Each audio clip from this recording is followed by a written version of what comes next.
Salut à tous, ou devrais-je dire Namasté. Aujourd'hui, vous l'avez vu dans le titre, on va faire un plat super connu en Inde, un butter chicken avec des cheese naan. Donc c'est parti, let's go. On va commencer par la marinade du poulet. Donc pour cela, vous aurez besoin de 4 filets de poulet, d'une gousse d'ail, de gingembre, d'un citron jaune, de 2 yaourts nature. Et en épices, on aura besoin donc de piment doux, de garam masala, donc c'est un mélange d'une quinzaine d'épices, de curcuma et enfin de sel. Alors on va commencer par éplucher le gingembre. Donc pour cela, soit vous utilisez un économe, soit vous faites comme moi, vous utilisez une cuillère et vous avez juste à racler le gingembre. Voilà, donc maintenant que c'est bien épluché, on va pouvoir passer juste un tout petit coup d'eau. Alors ensuite, on va pouvoir râper le gingembre et l'ail. Alors moi j'ai une micro-plane, mais si vous avez une toute petite râpe pour le fromage aussi, ça suffit. Voilà, donc ensuite la même chose pour l'ail. Donc on peut le mélanger, ça va avec. Alors maintenant qu'on a notre mélange gingembre et ail, on va pouvoir s'occuper du poulet. Donc on va prendre un filet qu'on va couper en deux. Et donc ce filet de poulet, on va le couper avec des bouts, je dirais de taille moyenne. Et donc on va faire ça sur les 4 filets. Donc voilà, tous nos morceaux de poulet sont bien coupés. Donc là on va faire la marinade. Donc on va mettre la moitié de notre préparation gingembre et ail. Les deux pots de fromage blanc. Alors ensuite on va mettre le plus important, donc le garam masala. Donc ça il faut y aller quand même assez généreusement parce que c'est ça qui donne le vrai goût du butter chicken. Je vais mettre l'équivalent d'une cuillère à café de curcuma, du piment doux. Le piment doux il n'est pas aussi fort que le piment de Cayenne, donc ça va, on peut y aller avec. Ensuite on va mettre le jus de citron. On essaie de ne pas mettre de pépins. Et enfin on va saler. Donc là aussi généreusement parce qu'on a quand même 4 filets. Et donc notre marinade, on va bien la mélanger. Et donc notre marinade, on va la mettre au frais pendant 30 minutes. Alors maintenant que notre viande est à mariner, on va pouvoir s'occuper de la sauce et soyez prêts parce qu'il y a beaucoup d'ingrédients. Alors pour la sauce, vous aurez besoin de 2 oignons rouges, de 6 tomates, de noix de cajou, l'autre moitié de gingembre et d'ail qui nous reste, du vinaigre, du sel, encore une fois du garam masala et du piment doux, un petit peu de sucre et quelques feuilles de menthe. Et enfin, on finira la sauce par ajouter du beurre et de la crème.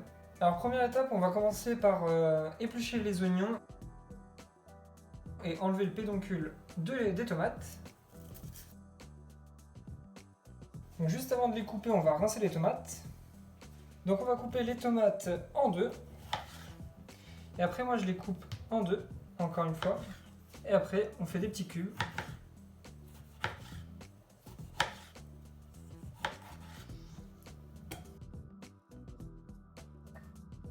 Donc ensuite je vais hacher les noix de cajou grossièrement.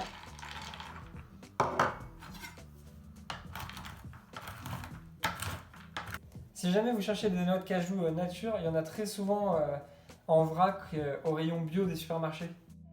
Et enfin on va ciseler les oignons rouges. Donc on va le couper en deux.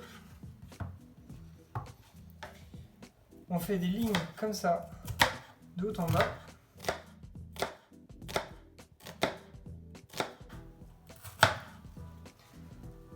Après, comme ceci. Donc sans aller jusqu'au bout. Et après, on coupe.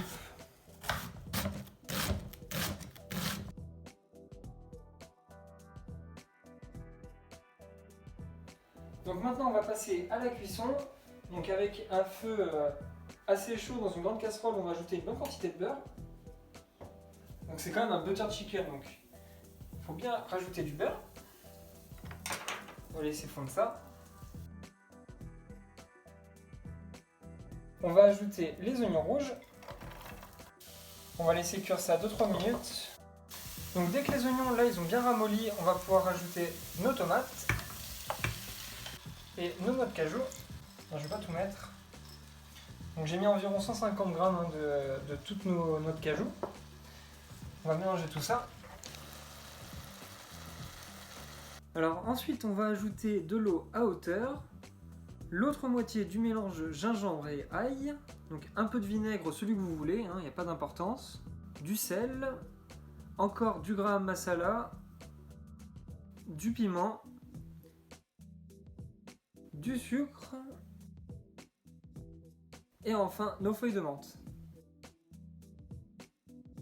Et donc notre préparation, on va la laisser mijoter pendant 30 minutes et en attendant, on va pouvoir s'occuper de cuire le poulet.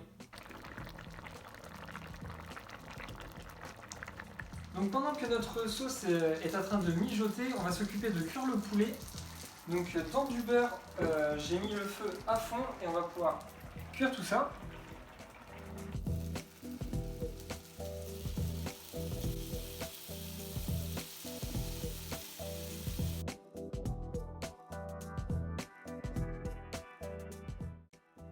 Donc après 30 minutes à bien mijoter notre sauce, on va pouvoir la mixer.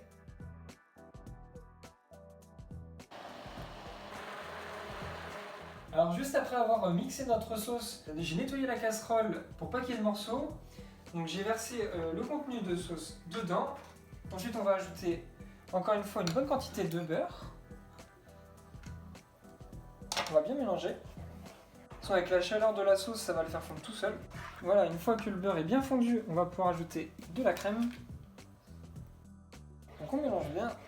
Voilà, donc là on a une superbe sauce et on va pouvoir mettre tout le poulet.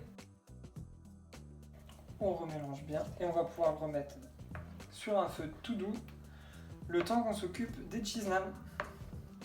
Et enfin on va terminer en faisant les cheese naan. Alors pour les cheese naan, on aura besoin de 200 g de farine, un pot de 125 g de yaourt nature, du sel, un demi-sachet de levure chimique, 3 cuillères à soupe d'huile, 1 cuillère à café de sucre, 7 centilitres d'eau, et enfin, si comme moi vous aimez la version cheese des cheese naan, vous pouvez prendre des kiri ou de la vache kiri, ce que vous voulez. Donc comme d'habitude, on va commencer par ajouter les ingrédients secs, donc la cuillère à café de sucre, le sel, et le demi-sachet de levure chimique. Donc là, moi je mélange comme d'habitude, toujours un petit peu avant. On va ajouter l'huile, donc 3 cuillères à soupe, le yaourt nature. Et donc là on va déjà bien mélanger avec une cuillère en bois. Donc dès que la pâte elle a bien absorbé, on commence à mettre la moitié de l'eau. L'autre moitié de l'eau, voilà, juste après. Alors entre temps, j'ai rajouté l'équivalent d'une cuillère à café de farine en fait, parce que j'ai mis trop d'eau. Dès que ça a une consistance qui se tient bien, une pâte qui se tient bien, on va pouvoir, donc comme je vous ai dit, mettre de la farine dessus et la pétrir un tout petit peu. Voilà, donc c'est un peu la texture qu'on veut avoir, une pâte qui est assez molle, mais qui se tient quand même assez bien. On va pouvoir rajouter un peu d'huile sur la pâte. Hop, on la badigeonne avec nos mains. Et on va pouvoir la mettre à reposer dans notre bol avec un torchon. Et on la met à un endroit où il fait chaud. Et donc en attendant que ça repose, on va pouvoir préparer les kiri. Donc juste les écraser. Que ça nous fasse une petite pâte. Donc ça, on va s'en servir pour faire le cheese naan. Donc maintenant que notre pâte a bien levé, on va pouvoir remettre de la farine. Et on va pouvoir la reprendre et la mettre sur notre poste de travail. Donc on va bien fariner. Donc notre pâte, on va la couper en 6.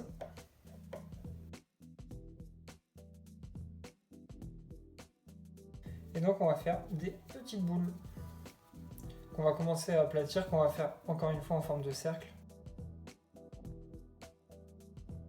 Donc on va prendre notre boule de cheese naan, on va l'étaler un petit peu. Donc on va bien refariner et on va pouvoir étaler tout ça. Ouais, dès qu'on a cette largeur, on va pouvoir mettre un petit peu de kiri. En faisant attention parce que c'est assez fragile, donc on va le mettre avec les doigts.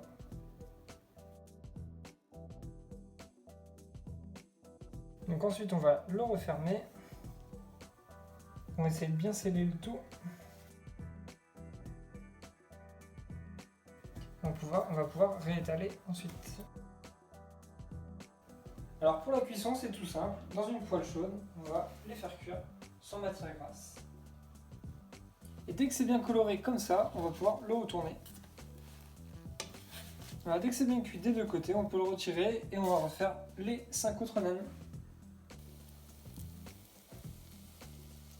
Et donc pour le dressage, c'est très simple.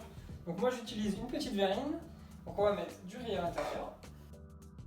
Donc on va bien tasser et on va pouvoir la mettre sur notre assiette.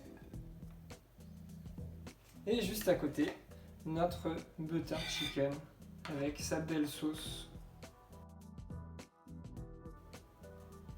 Et après c'est optionnel, mais si vous voulez pour la déco, vous pouvez rajouter quelques petites amandes par-dessus.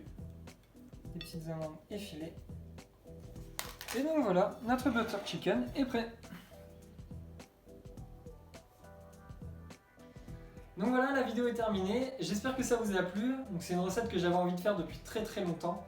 Donc si vous avez envie de la refaire, n'hésitez pas à me taguer sur Insta. Ça fait vraiment plaisir de savoir que vous la refaites chez vous. N'oubliez aussi surtout pas de mettre un like et à vous abonner.